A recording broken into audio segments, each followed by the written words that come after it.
President Donald Trump said the United States is halting funding to the World Health Organization, and one reason he cited is that the organization is favoring China at the expense of America. Here's what he said on Wednesday at the White House. I feel very badly about the World Health Organization, but it's been a tool of China.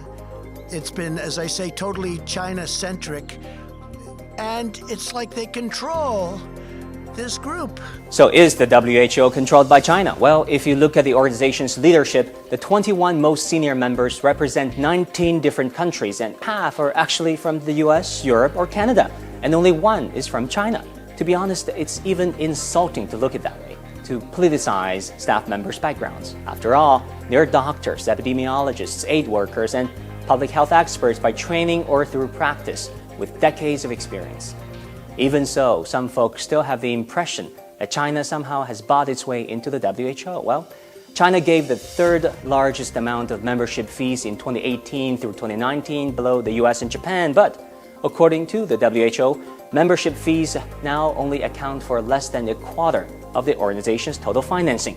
The rest comes from voluntary contributions, with the highest donors being the United States, the United Nations, South Korea, Australia, Gates Foundation, Japan, Javi Alliance National Philanthropic Trust, the United Kingdom, New Zealand, Bloomberg, and the European Commission.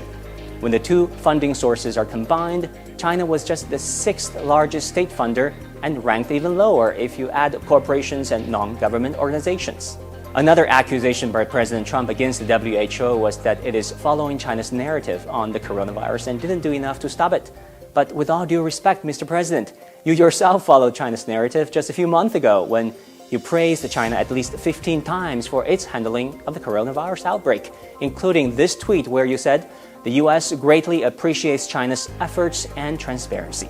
And on February the 10th, you even said, Well, I think China is very, professionally run in the sense that they have everything under control. I really believe they are going to have it under control fairly soon. Why blame the WHO now for following the same narrative you yourself endorsed at a time when your administration failed badly to contain the outbreak in your own borders? It makes many wonder if this is yet another instance of the White House employing the old political strategy to deflect, deny, and direct blame to others for its own problems and failures.